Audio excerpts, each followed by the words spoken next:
Blackstone Audio presents The Politically Incorrect Guide to Socialism by Kevin D. Williamson. For Sarah H. Duncan. Chapter 1. Fresh Fruit for Rotting Vegetables. The problem with capitalism is capitalists. The problem with socialism is socialism. Willy Schlamm, Austrian ex-socialist.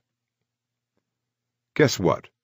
Socialists and communists themselves acknowledge that socialism is not separate from communism. It is risk aversion, not revolutionary fervor, that drives socialism. State control is more important to the socialist than egalitarianism. In March 2010, North Korean President Kim Jong-il finished up a pet project of his, resolving economic difficulties resulting from his regime's failed attempts at currency reform. He accomplished this by abducting and torturing several high-ranking members of his Korean Workers' Party, who were beaten so badly that they could not open their eyes or speak, as they were lashed to a post on the firing range at a military school in Pyongyang. Just as well for them. There was nothing to see except gun barrels, and nothing they might have said would have made much difference. Each was shot 9 times for the crime of committing treason against the people in the course of enacting unrealistic currency reforms. Hundreds more elite party officials were dismissed, very likely to be sent to labor camps, along with their families. This was not Kim's first purge. In 1992, anticipating his assumption of power from his ailing father, Kim had organized the execution of 20 army officers and the expulsion of about 300 others. Hundreds more military officers were killed in a 1995 purge when Kim came to formal power. During the famine of 1995 through 98, which had been preceded by an intense propaganda campaign celebrating the healthful effects of subsisting on 1 or 2 meals a day, millions of North Koreans died of starvation due to the disastrous policies associated with Kim's Juche idea, School of Economics. According to the view from Pyongyang, the official state ideology, which goes by the irony-proof name Kim Il-sungism, cannot fail, it can only be failed. So, in reaction to the famine, the Secretary of Agriculture was denounced as an American spy and summarily executed, and thousands more officials were put to death, sent to camps, or otherwise disposed of. Kim's political economic misadventure left as much as 12% of his country's population dead, and many more would have died had the famine not been alleviated by massive food aid from the hated capitalists in the United States of America. If North Korea's experience is extreme, it is not alien to that of other similar nations, including those with more democratic systems than North Korea's. A few months after Kim's 2010 purge, Venezuela was engulfed in political scandal as its state-run groceries ran out of essential foodstuffs, such as milk and flour, while huge stockpiles of food were left to rot in government warehouses. A disastrous blend of corruption and incompetence, as fundamental a part of Venezuela's system as red flags and workers' slogans, had cost the hungry poor of that country as much as 75,000 tons of food, perhaps as much as 1/5 of the total annual imports of Pedeval, the main state-run enterprise tasked with distributing subsidized food to Venezuela's thousands of Soviet-style groceries. A former president of Pedeval's board of directors, all of whom were handpicked by Chavez and his advisers, were duly arrested and charged with corruption, while Chavez protected a close adviser also implicated in the case. Why the food was left to rot was a mystery. The most likely explanation is that Pedeval's political overseers, who fund their operations with revenues from Venezuela's state-run petroleum operations, were receiving kickbacks from the overseas suppliers and had never intended to distribute the food, which was stumbled upon by authorities working on an unrelated investigation. They had, the theory goes, simply placed the orders, collected their under-the-table commissions, and left the food to spoil, there being no further profit in actually distributing it. Chavez's response to the scandal was unequivocal. "We won't rest," he thundered. "We will get to the bottom of this case, but this will not divert us from our route toward our main goal, socialism." Venezuela's experience is not entirely alien to the United States either. And it is worth keeping in mind, for context, that Americans are only a few generations removed from the experience of real hunger. That has not stopped the U.S. government from adopting socialist policies that keep food off of Americans' dinner tables. Consider this report from Ann Crittenden, writing in the New York Times in 1981. From afar, it looks like a red haze on the horizon, but it later becomes clear that what lies in the distance is actually mounds of oranges. Stretching in all directions are millions and millions of navel oranges, all abandoned to rot under the California sun. The oranges have been dumped under what is known as a federal marketing order. In a later report, "Forbidden Fruit," Doug Foster wrote, "Oranges are left rotting so as to keep prices high for farmers and to keep consumers from buying oranges at lower prices. Does the government know what it is doing? Does it care?" The response of USDA bureaucrat Ben Darling is, "Oranges are not an essential food. People don't need oranges. They can take vitamins." There is a long history of such strange activity in the United States. John Steinbeck reported from a similar scene during the Depression. The works of the roots of the vines, of the trees, must be destroyed to keep up the price, and this is the saddest, bitterest thing of all.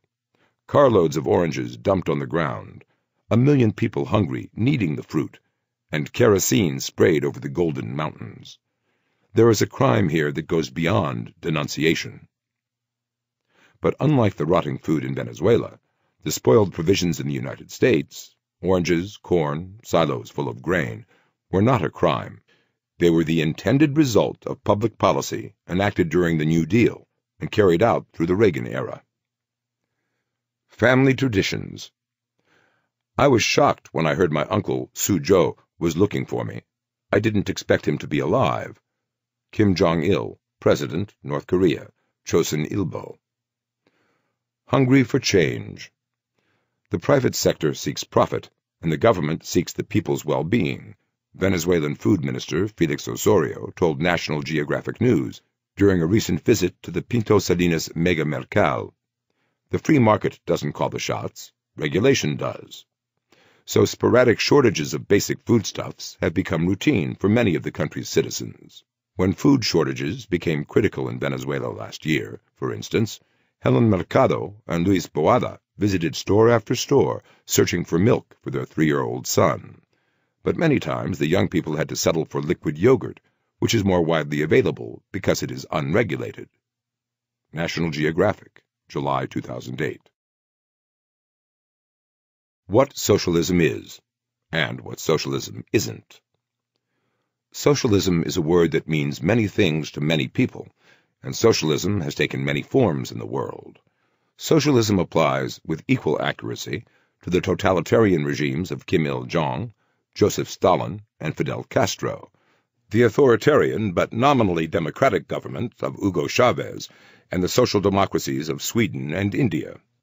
Some countries practice totalitarian socialism, in which all aspects of life are brought under political discipline. This is generally what we mean by the word communism, regardless of whether that political discipline is overseen by an organization calling itself the Communist Party. Socialism's apologists insist socialism and communism are utterly different and non-comparable things, authoritarian apples and democratic oranges.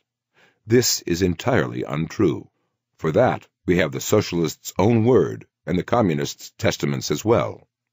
The most hardcore communists in the modern era, the rulers of Soviet Russia, Red China, and North Korea, routinely refer to their systems as socialism, and especially as scientific socialism, the grand old Marxist term. Today's socialists, in unguarded moments, and often when speaking among themselves, acknowledge that socialism, and that while the question of form is not negligible, life under Stalin was immeasurably worse than life in the socialist England of the 1970s. It is a question of variation within a species, not variation between species. In a 2010 symposium in the socialist journal Dissent, Michael Walzer wrote, "Which socialism?" In the not-so-distant past, when Norberto Bobbio, the Italian political theorist, first asked this question, it was, or so it looks today, relatively easy to answer. There were only two choices: the version of socialism that prevailed in what we might think of as the Long East, which stretched from North Korea across the Soviet Union all the way to Albania, and the version that prevailed in the Short West, from the Bon Republic to the British Isles. Some countries practice limited socialism within the context of an otherwise liberal democracy, with the pre-Thatcher United Kingdom being a typical example. And other countries have what civics textbooks sometimes call mixed economies, with broadly liberal free enterprise systems existing alongside state-owned or state-managed industries. Some nations are almost entirely dependent on a single socialized industry, such as the Arab oil emirates and their state-owned petroleum corporations. In many Western European social democracies, the healthcare systems and some heavy industries are socialist enterprises. In the United States, education, agriculture, and healthcare are to varying degrees operated by the state or subjected to socialist central planning through regimes of regulation, subsidies, and redistribution. This book will argue that it is possible to examine socialism both within fully socialist systems and within the socialized sectors of mixed economies, and that socialism, in all those contexts, exhibits consistent characteristics. What are those characteristics?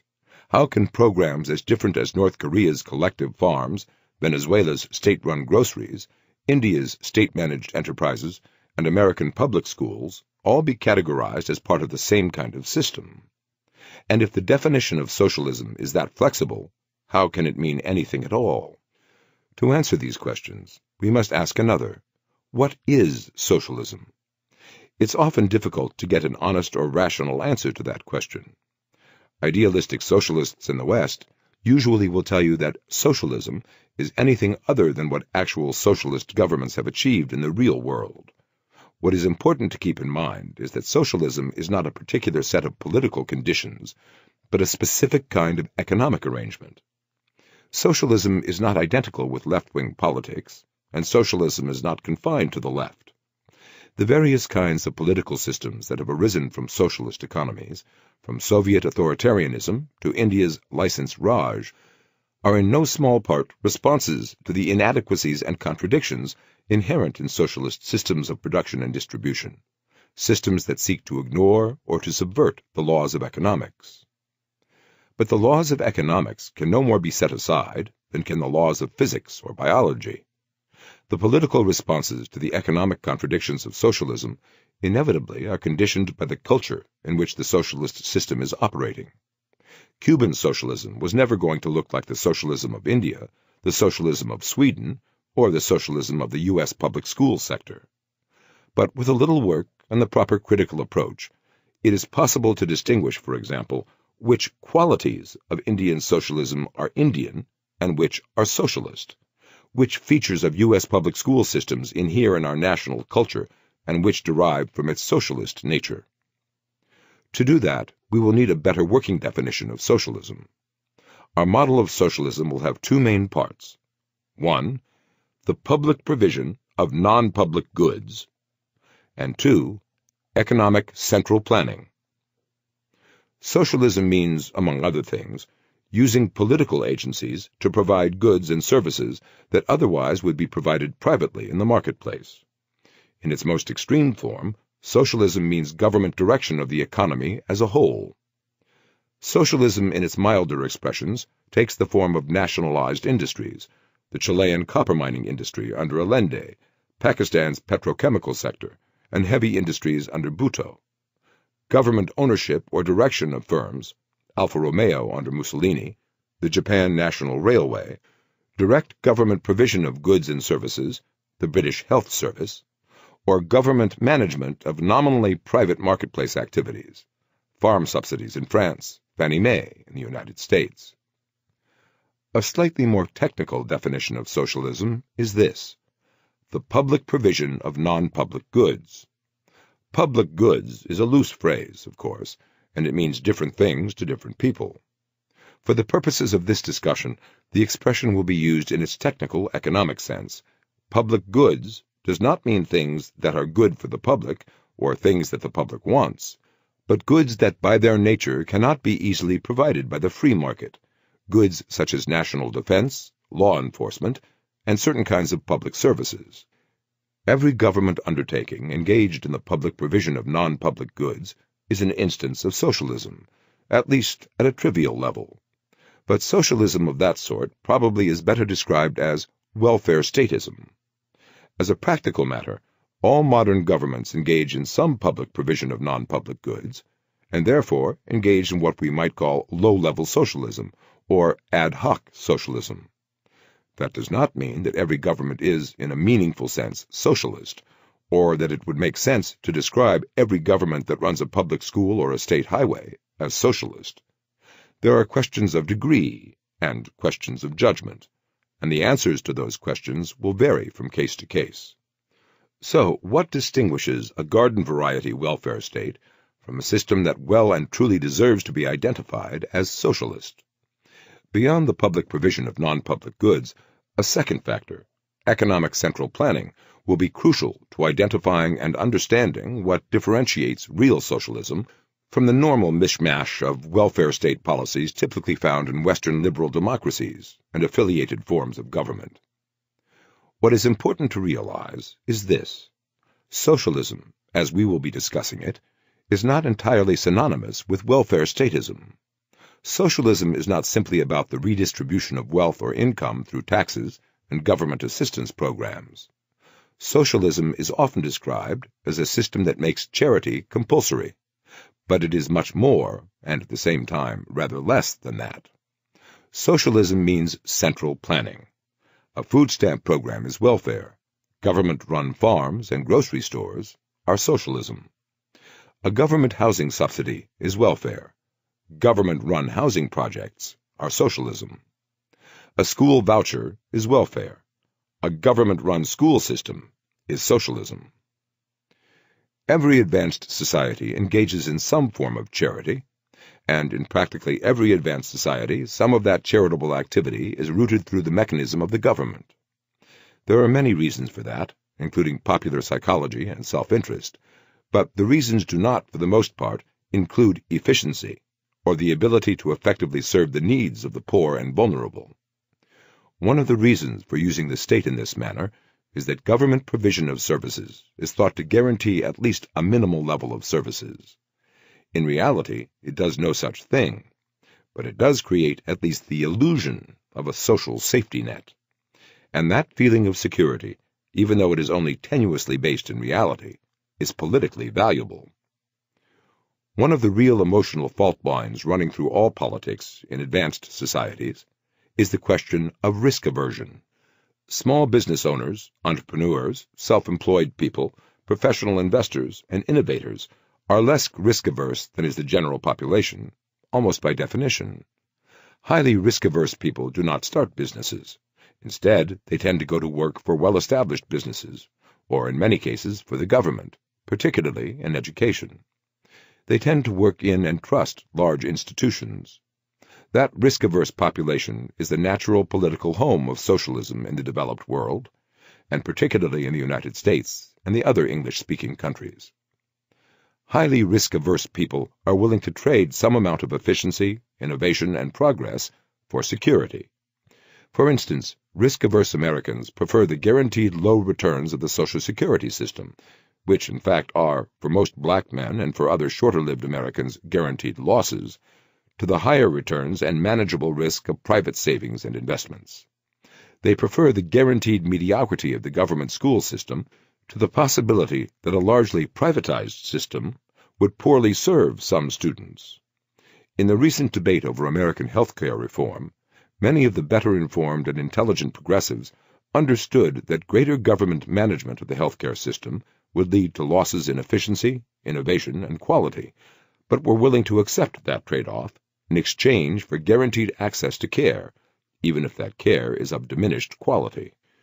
But you will practically never meet an entrepreneur who believes that Social Security is a better way to organize Americans' retirements than private investment accounts. Likewise, you will practically never meet a public school teacher who believes otherwise. That is the covert psychology of socialism in advanced societies. Unlike in 19th century Europe or 20th century Asia, it is not revolutionary fervor that undergirds the movement toward socialism in the advanced world. In fact, it is its opposite, risk aversion. The Achilles heel of socialism is that political organization of a given activity does not in fact eliminate risk, or even reduce it in a reliable and predictable way.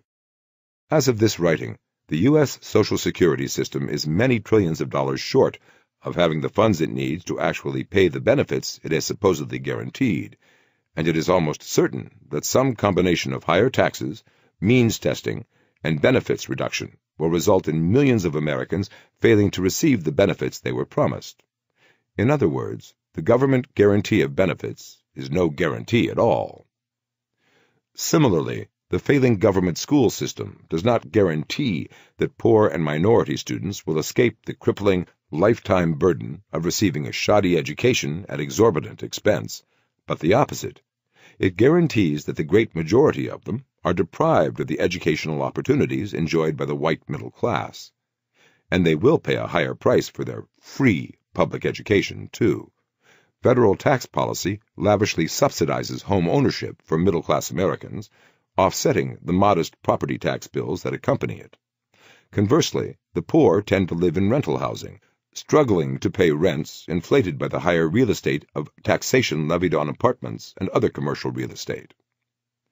Socialist central planning always works best for the class that produces the central planners, who can see to it that their own interests are relatively well served, which is why in the United States socialism is a phenomenon of the middle class, not the working class.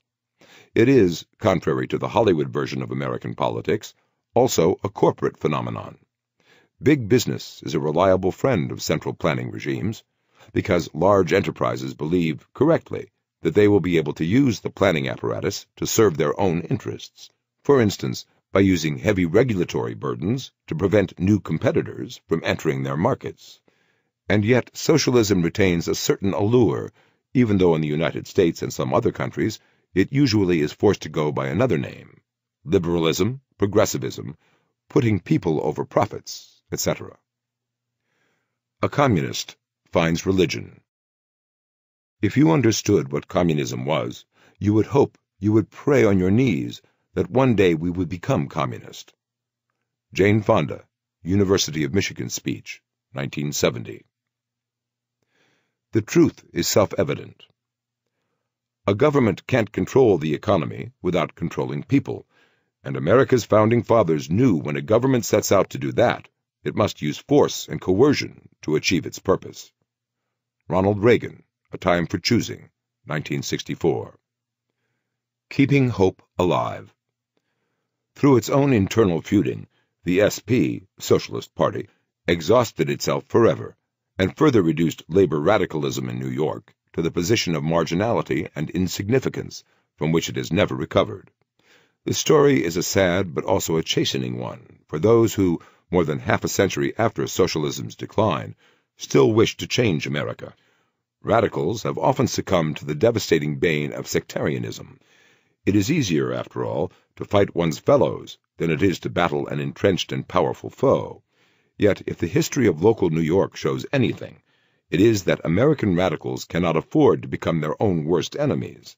In unity lies their only hope.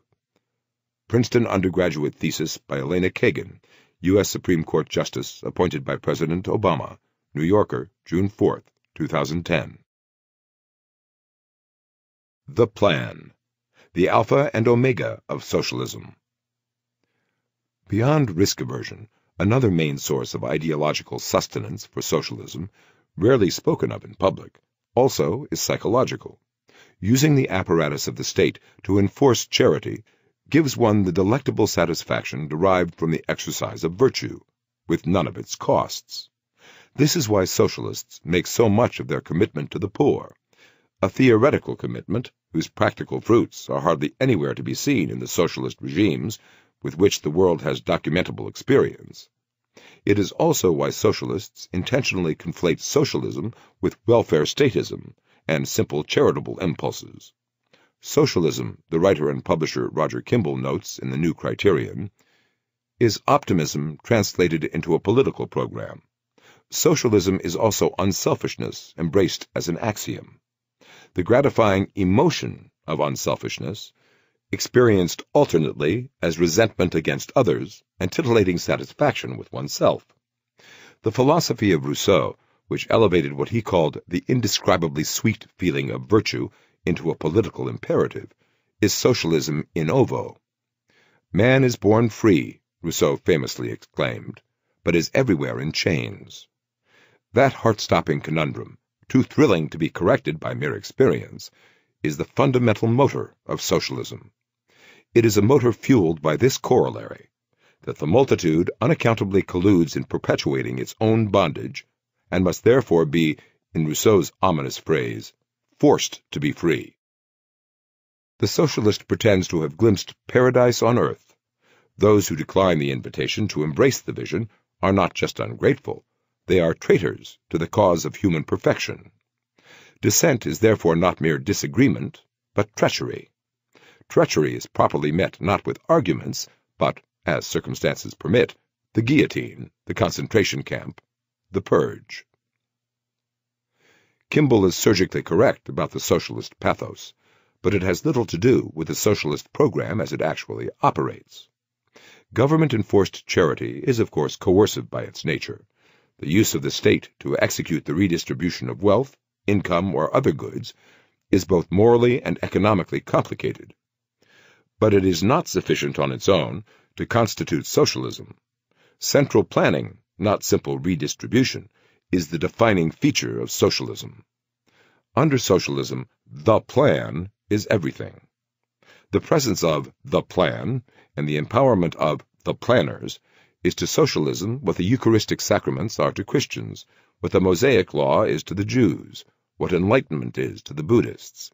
It is the fundamental expression of what is good and true. When the plan conflicts with the desire to redistribute income or to subsidize the poor and the working class, the plan always prevails. Indeed, even Mikhail Gorbachev, a committed socialist who believed he could save the Soviet Union by reforming it, gave up on the idea of equalizing incomes when doing so interfered with the ability of central authorities to implement the plan. Wage leveling, he told the Soviet's Central Committee in a 1988 speech, has a destructive impact not only on the economy, but also on people's morality and their entire way of thinking and acting. It diminishes the prestige of conscientiousness, creative labor, weakens discipline, destroys interest in improving skills, and is detrimental to the competitive spirit in work. We must say bluntly that wage leveling is a reflection of petty bourgeois views, which have nothing in common with Marxism-Leninism or scientific socialism. Such sentiments would be at home at the annual luncheon of any American Chamber of Commerce, except for the scientific socialism part. What Gorbachev is making clear here, and what too many critics of socialism fail to understand, is that the necessary thing from the socialists' point of view is not egalitarian economic outcomes, but state control. And that control need not be enacted nationwide or imposed by a single-party dictatorship of the Chinese or Soviet sort. State direction comes in many degrees and can take many forms, from Venezuela's nationalizations to FDR's cartels to Richard Nixon's regime of wage and price controls. American socialists for years have been eager to use the Medicare-Medicaid system to impose a system of price controls on pharmaceutical companies and other medical service providers. And the 2010 legislation we know as Obamacare today lays the groundwork for empowering them to further do so. Stalin argued for socialism in one country, while American progressives argue for socialism in one industry, or one industry at a time. The modern experience suggests that the economic Ludwig von Mises was only partly correct when he wrote, "The socialistic state owns all material factors of production and thus directs it." That was true for the authoritarian single-party powers of his day. In our own time, the converse is a more accurate description of the real economic arrangement. Under socialism, the state directs the material factors of production as if it owned them. The state does not have to actually own factories, mines, or data centers if it has the power to dictate in minute detail how business is conducted within them. Regulation acts as a proxy for direct state ownership of the means of production. Even in its more dispersed modern forms, socialist central planning is fairly easy to spot because it has an easily identifiable signature: failure. Socialism reliably produces economic dysfunction when applied nationally, the USSR, China, India, Chile, Vietnam, when applied in modified forms across mixed economies, post-war Britain's nationalized industries, and when applied to particular sectors within largely capitalist economies, national healthcare programs. Pockets of socialism found within largely liberal countries can be evaluated as socialism, regardless of the fact that they are operating within a largely non-socialist context, just as the limited free market activities that were permitted within Soviet Russia or Deng Xiaoping's China can be evaluated as free enterprise initiatives. Socialist economic failures spring from well-understood defects within the form of organization itself. Those failures are not dependent upon the intelligence, goodwill, or moral character of those who are attempting to implement a socialist system, though often enough venal human failings have magnified the inherent problems of socialism. Socialism's main defects are the inability of political decision-makers to make rational decisions without the information provided by prices generated by marketplace transactions, the misalignment of incentives and resources, and the subjugation of economic necessities to political mandates with no basis in material economic reality. It is the last of these, above all, that makes socialism dangerous. As Mises's colleague F.A. Hayek argued in The Road to Serfdom, central planners, frustrated by their inability to mold the economic world to their will, inevitably are tempted to run roughshod over the rights and interests of the individuals they purport to serve. Sometimes this takes the relatively innocuous form of high-handed officials in the Canadian Public Health Service denying a procedure or timely access to care. Sometimes it takes one of the diverse forms explored with such horrific vigor by Kim Jong-il. Hayek's diagnosis, which is widely misunderstood and exaggerated, is not perfect, but he was correct that there is a path that connects the various permutations of state planning. In other words, those rotting oranges in California, that soured milk in Venezuela, the petty depredations of India's licensed Raj, and the purges of Castro and Kim.